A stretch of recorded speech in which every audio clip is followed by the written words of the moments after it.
The house had never been this quiet before. Not the peaceful kind of quiet, the kind that gently wraps around you and lets you rest. No, this was a different kind of silence. It was heavier. It stayed longer. It filled every corner and did not leave. Thomas stood in the kitchen, his hand resting lightly on the edge of the wooden table. He wasn't doing anything, not cooking, not cleaning, not even thinking clearly. He was just there. The morning light slowly entered through the window, soft and pale, touching the counter, the sink, the old kettle that had not been used in days.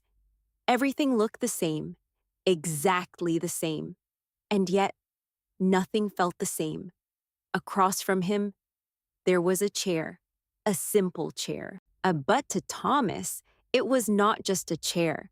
For more than 50 years, that was her place. Every morning, she would sit there, a cup of tea in her hands, a soft smile on her face. Sometimes she would speak, telling small stories, simple things about the day. Sometimes she would say nothing at all, but even in silence, her presence filled the room, warm, steady, alive. Now, the chair was still there, but the warmth was gone. Thomas looked at it for a long time, too long. Then slowly, he looked away. He walked toward the sink, then stopped halfway. He didn't know what to do next. That feeling was new to him. For most of his life, he had always known what came next. Wake up, go to work, come home. And somewhere in between, there was always her, cooking, preparing meals, moving gently around the kitchen, as if everything had its own natural place. He had never needed to ask, "What should I eat today?" Food was always there, warm, ready, made with care. And because of that, he had never learned. Not really.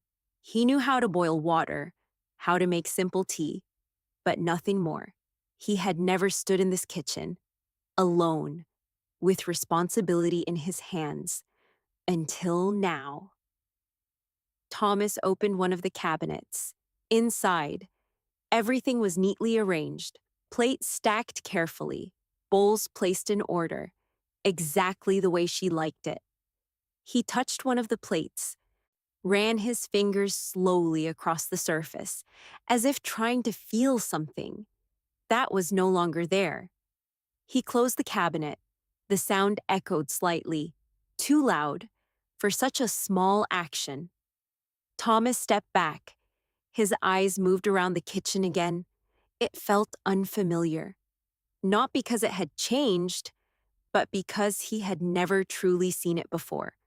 The stove, the spices, the small jars with handwritten labels. She had known all of it, without effort, without thinking. And now, he stood there, like a stranger in his own home. A quiet breath left his lips. "I should eat something." He said it softly, not as a decision, but as a reminder, because even that felt difficult now. He opened the refrigerator. Inside, there were still some things she had prepared, leftovers, carefully stored. He stared at them for a long time. Then, slowly, he closed the door again. He wasn't ready. Not for that. Instead, he walked back to the table, sat down.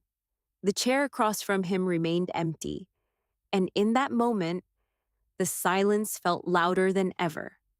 Thomas placed his hands on the table. They were slightly shaking, not from fear, not from cold, but from something deeper, something harder to name. Loneliness, perhaps, or maybe the sudden realization that life had changed and would not return to what it once was. Minutes passed, or maybe longer. Time did not feel clear anymore. And then, very slowly, Thomas stood up again. He looked at the stove. This time, he walked toward it. Each step careful, almost uncertain, as if he was entering a place he did not belong. He reached out his hand and touched one of the knobs, cold, unfamiliar. He turned it slightly, a small clicking sound. Then a flame appeared.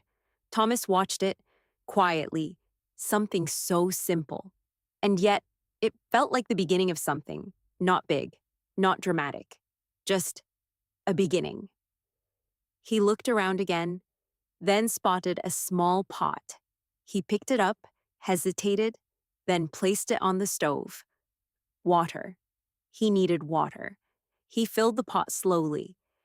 The sound of running water filled the silence for a moment, then stopped. Back to quiet again. Thomas stood there, watching the water, waiting for something to happen. But nothing did. Not yet. He didn't know how long it would take. He didn't know what to do next. And for the first time in many years, he allowed himself to not know, to simply stand there and learn, one small step at a time. The flame continued to burn gently. The water remained still. And Thomas did not move because somewhere, deep inside him, a quiet thought began to form. Maybe, just maybe, this is where I begin again. The water began to change. At first, it was almost nothing. Just a few small movements, barely visible, like quiet breaths under the surface. Thomas stood there, watching. He didn't move. He didn't rush. For the first time in a long time, he allowed himself to stay with something simple. A few seconds passed, then a soft sound, a tiny bubble rising, then disappearing. Thomas leaned slightly closer. There was something calming about it, something steady, something alive. Soon, more bubbles appeared. The water slowly came to life, and then it began to boil. A gentle, steady sound filled the kitchen, not loud, not overwhelming, but enough to break the silence. Thomas watched it carefully, as if this small moment mattered more than anything else. Then, he realized something. He didn't know what to do next. The water was ready, but for what? He looked around the kitchen again. His eyes moved slowly, searching. A cabinet, a drawer. Then finally, he saw a small box. Pasta. He picked it up, turned it in his hands, read the instructions on the back. The words were simple, but his mind felt slow. Not because he couldn't understand, but because everything felt new, unfamiliar. He opened the box, took a small handful, then paused. "Is this enough?" he asked quietly. There was no answer. Of course, there was no answer. He added a little more, then stopped again. Too much? Too little? He didn't know. And for a brief moment, he almost put everything back, almost walked away, because it would have been easier to not try, to not fail. But then, he looked at the empty chair again, and something inside him shifted. Not strong, not loud, just enough, enough to continue. Thomas placed the pasta into the boiling water. It slipped in quietly. Some pieces fell apart, some stuck together. It didn't look perfect, but it was real. He found a spoon, stirred slowly. The movement felt awkward, unnatural, but he kept going, because stopping felt worse. Minutes passed. He watched the pot, as if waiting for a sign, something to tell him, "You're doing it right." But no such sign came. Only the sound of boiling water, only the slow passing of time. Finally, he turned off the stove. Carefully, he poured the contents into a strainer. Some water spilled onto the counter. A small mess. Thomas froze. He stared at it. Then he almost laughed, not because it was funny, but because It was so small. And yet, it felt like such a big effort. He placed the pasta onto a plate, plain, no sauce, no seasoning, just pasta. He carried it to the table, sat down slowly.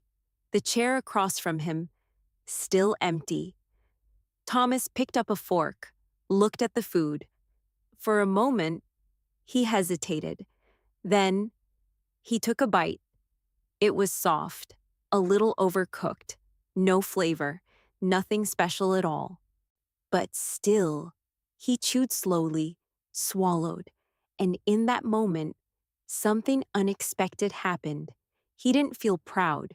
He didn't feel happy, but he didn't feel as lost as he had before, because this small, imperfect plate of food was something he had made by himself, for himself, and that meant something. He took another bite, then another, slowly, without thinking too much. The silence in the room felt different now, still quiet, but not as heavy, not as empty. After he finished, he sat there for a while, not moving, just breathing.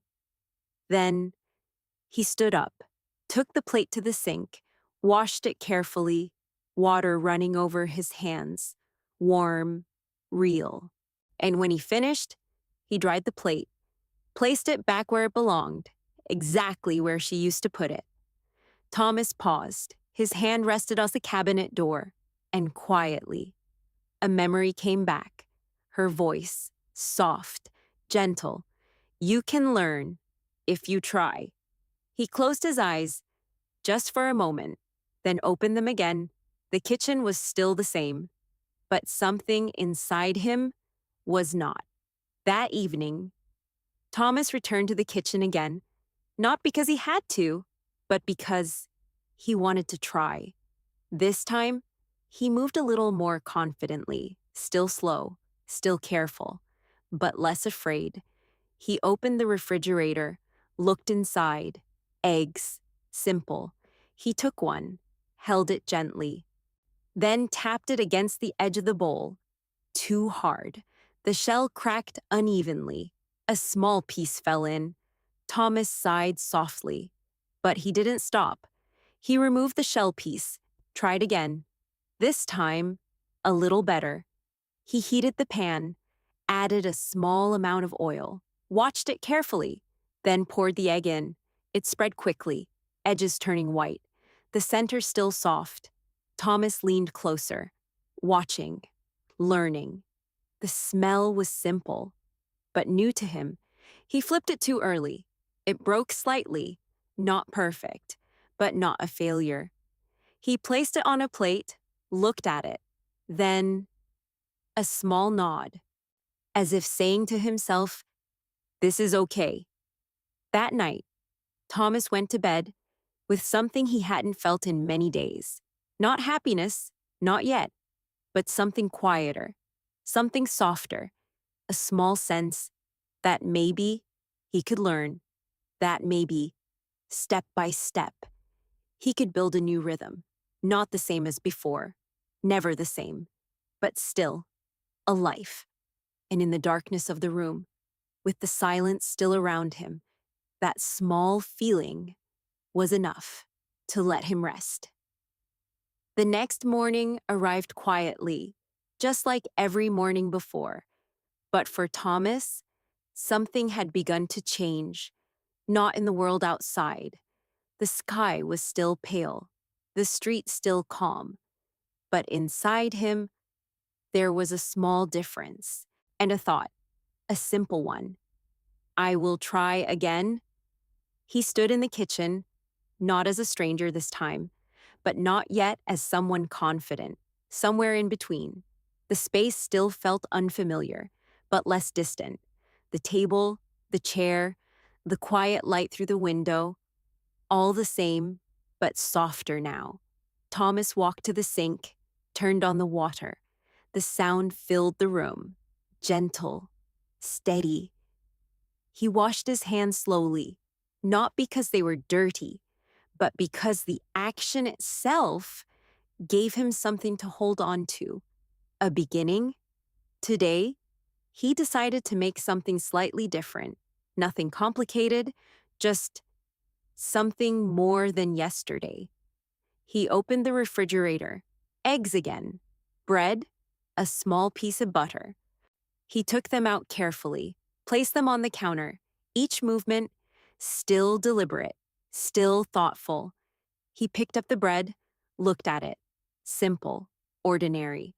But today, it felt like an opportunity. He placed it in the pan, waited, watched.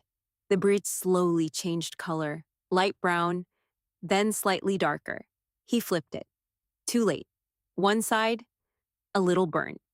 Thomas paused. He stared at it for a moment. Then, instead of feeling frustrated, he quietly adjusted the heat. A small decision, a quiet correction. He was learning, not perfectly, but honestly. Next, the egg. This time, his hands were steadier. He cracked it more gently. The shell opened more cleanly. No pieces falling in. He noticed it. Not with excitement, but with quiet awareness. "That's better," he whispered softly. The egg touched the pan, a soft sound, familiar now. He watched closely, waited longer this time, before flipping. Still not perfect, but better than before. He placed everything on a plate. Toast, egg, simple, but different from yesterday. He carried it at the table, sat down. The chair across from him, still empty. That had not changed, and maybe it never would. Thomas looked at the plate. Then he took a bite. The toast was slightly burnt, the egg a little uneven. But there was something else now, a faint sense of progress. He ate slowly, not just to finish the food, but to feel it, to understand it.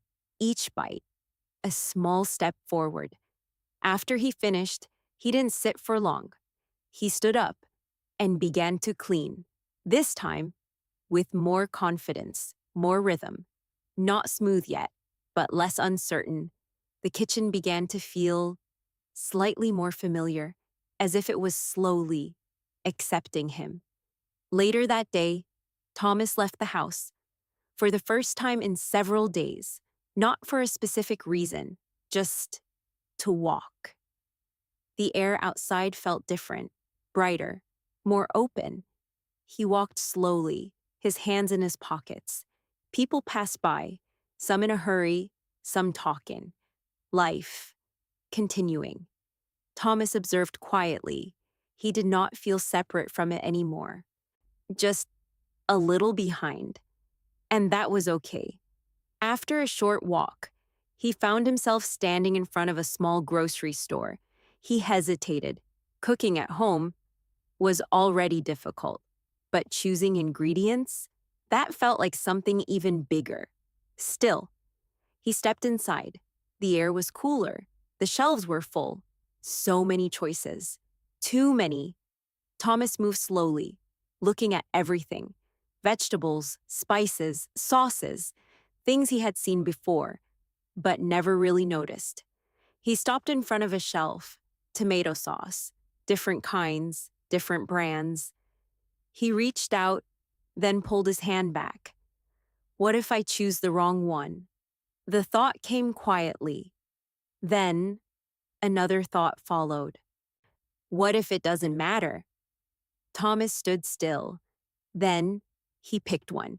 Not because he was sure, but because he was willing to try. At the checkout, he placed the items carefully. The cashier smiled politely. Trying something new? Thomas looked at the items, then nodded. Yes, I think so. The words felt simple, but meaningful. That evening, he returned to the kitchen again. This time, with something new, pasta and sauce. He followed the steps slowly, boiling water, adding pasta, but now he moved with more understanding, not guessing as much, not hesitating as long. When he opened the jar of sauce, The smell filled the air, rich, warm, different from anything he had made before. He poured it into the pan, heated it slowly, watched it move, then mixed it with the pasta. The colors changed, the food looked more complete, more alive. Thomas placed it on a plate, sat down again, the same chair, the same silence. But something inside that silence was changing. He took a bite and paused. The taste was not perfect, but it was real. There was flavor now, warmth, something that felt closer to what a meal should be. Thomas swallowed slowly. Then, for the first time, a very small smile appeared. Not wide, not obvious, but real. Because in that moment, he realized something important.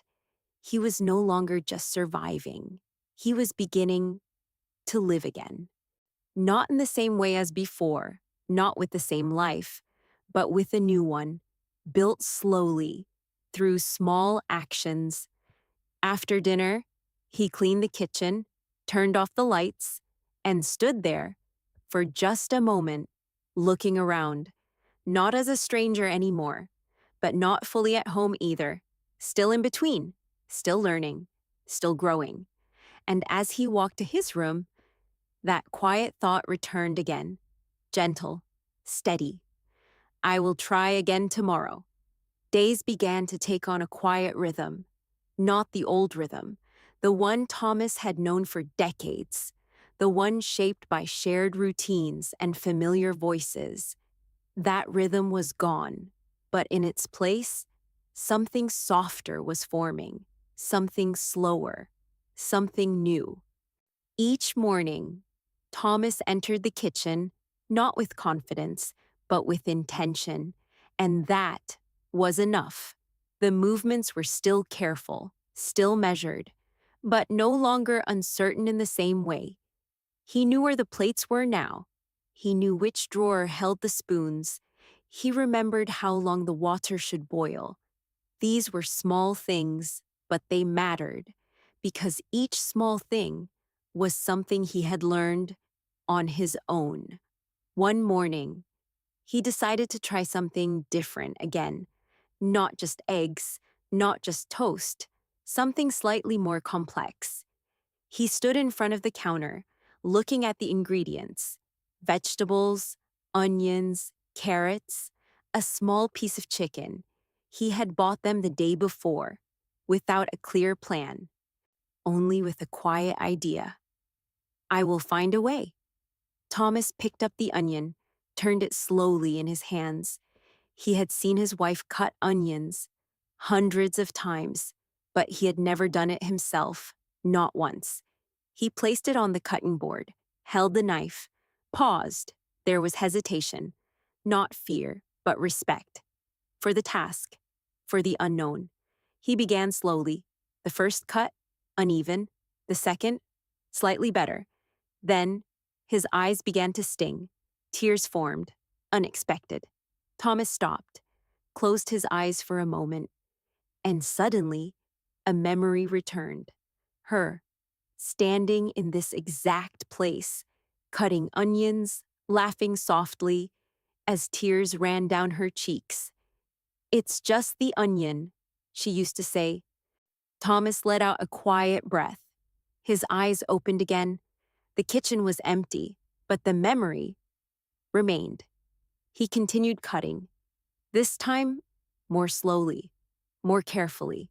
Not just learning the motion, but feeling the moment. The carrots came next, harder, more difficult to control. The knife slipped slightly. He stopped immediately, checked his hand. No injury, just a reminder to be patient. Everything required attention. Everything required time. He moved forward again, step by step, piece by piece. When the vegetables were ready, he looked at them. Not perfect, not uniform, but prepared. And that was enough. He heated the pan, added a small amount of oil. The familiar sound returned. Soft, comforting. He placed the onions in first, They began to cook. The smell rose gently, sweet, warm. Then the carrots, then the chicken. Each step, taken with care. He stirred slowly, watched the colors change, listened to the quiet sounds. For the first time, the kitchen felt alive again, not with the same energy as before, but with something new, something that belonged to him. Minutes passed. The food continued to cook. Thomas stood there, fully present, not thinking about the past, not worrying about the future, just here, with the food, with the moment. When it was ready, he turned off the heat, placed everything onto a plate. The colors were simple, but beautiful. Golden, soft orange, light brown. He carried it to the table, sat down. The chair across from him, still empty. That part of the story had not changed. And maybe it never would. But something else had. Thomas looked at the plate, then took a bite. The taste was not perfect, but it was good. Better than before, better than yesterday. He chewed slowly, then another bite. And in that quiet moment, he felt something new. Not just survival, not just effort, but satisfaction. A quiet sense that he was creating something, that he was moving forward. After the meal, he did not sit for long. He stood up, cleaned the dishes, wiped the counter, his movements. More natural now, less forced. Later that afternoon, there was a knock on the door. Thomas paused. He hadn't had visitors in a long time. He walked slowly to the door, opened it. A young woman stood there, a neighbor. He had seen her before, but never really spoken. She smiled gently. "Hi, I just moved in next door." Thomas nodded, a little unsure. "I made too much soup, and I thought maybe you would like some." She held out a small container, warm, carefully covered. Thomas looked at it, then at her. For a moment, he didn't know what to say. Then, he accepted it. "Thank you." His voice was quiet, but sincere. That evening, Thomas placed the soup on the table, sat down, looked at it. Someone else had made this. Someone else had thought of him. He took a spoon, tasted it, warm, comforting, different from his cooking, but familiar in another way. And as he sat there, something changed again. A quiet realization. Cooking was not just about food, it was about care, connection, sharing, even in silence, even between strangers. Thomas looked at the empty chair, then back at the soup, and slowly, a new thought formed. Not loud, not fully clear, but present. Maybe, one day, he could do the same, not just cook for himself, but for someone else. A small idea, a distant possibility, but something to grow into. And that night, as he stood in the quiet kitchen once more, Thomas no longer felt like he was just learning to cook. He was learning how to live again. The idea stayed with him, quietly, not pushing, not demanding, just present. Maybe one day he could cook for someone else. Thomas did not act on it immediately. He did not rush, because everything he had learned had come slowly, and he understood now that slow was not a weakness. Slow was how he healed. Days turned into weeks, and the kitchen no longer felt like a place of uncertainty. It had become a place of quiet practice, of small efforts, of gentle progress. Each morning, he cooked something simple, sometimes eggs, sometimes toast, sometimes a small bowl of soup. Not every meal was good. Some were too salty, some were overcooked. Some he did not finish, but he no longer saw these as failures. They were part of something, part of learning, part of living. And slowly, without noticing the exact moment, his movements became smoother, more natural. He no longer needed to think about every step. His hands began to remember the right amount of heat, the right moment to stir, the quiet signals that food gives when you are patient enough to listen. One afternoon, as he stood by the window, watching the light change, he saw the neighbor again, the young woman who had brought him soup.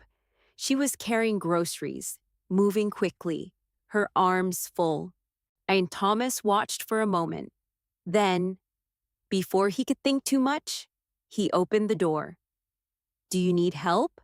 His voice felt unfamiliar, not because he had forgotten how to speak, but because he had not reached out in a long time.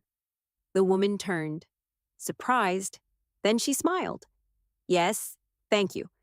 They walked together, a short distance, but enough to break something quiet inside him. A wall he had not realized was still there. At her door, she paused. "Would you like to come in for tea sometime?" The question was simple, but to Thomas, it felt large. He hesitated, just for a second. Then he nodded. "Yes, I would." That evening, Thomas stood in his kitchen again. But this time, his thoughts were different. Not just about what to cook, but about who to cook for. The idea returned, clearer now, stronger. Not just maybe one day, but perhaps soon. He looked around the kitchen, at the stove, at the counter, at the space that had once felt empty and now felt alive. Then he began, carefully choosing ingredients, thinking more deeply, planning, just a little, not perfectly, but intentionally. He wanted to make something simple, but meaningful. Something that said, "I tried." The next day, he knocked on her door, holding a small container, warm, just like the one she had once given him. She opened the door, surprised again. "This is for you," Thomas said quietly. "I made it myself." There was a pause, then her smile returned, but softer this time, more touched. "That's very kind of you." She accepted it carefully, as if it mattered, as if it was something important.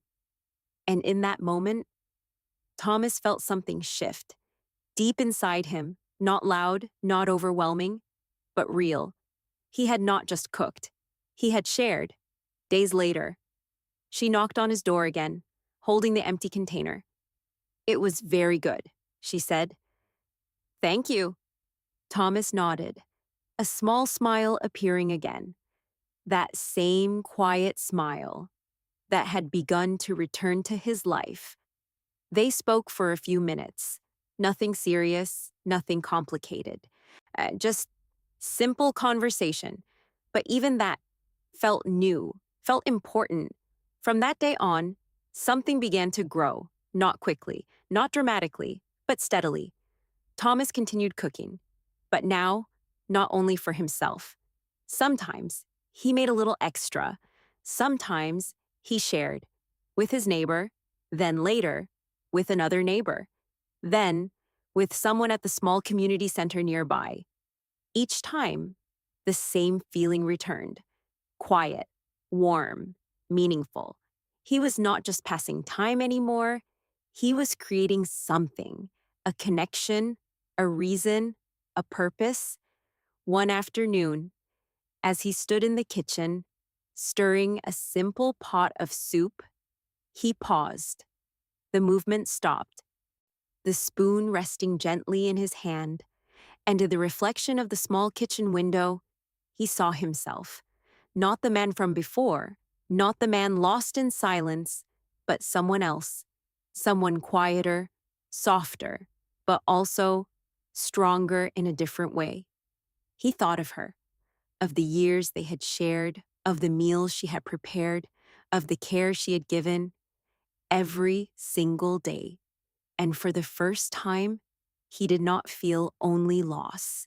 He felt gratitude, because through her, he had learned something, even without realizing it, the meaning of care, the meaning of giving. And now, in his own quiet way, he was continuing that story, not replacing it, but carrying it forward. The soup began to boil gently again, the familiar sound filling the room. Thomas stirred once more, slowly, calmly, and in that moment, he understood something simple, but deeply true. Healing does not come all at once. It comes in small daily acts, in quiet efforts, in simple choices to try again. And sometimes it begins with something as small as learning to cook. If you are listening to this story right now, maybe you understand this feeling. Maybe you have lost something or someone. Maybe your life has changed in a way you did not expect. And maybe you are still standing in that quiet space, not knowing what comes next. If that is true, then this story is for you. You do not need to change everything.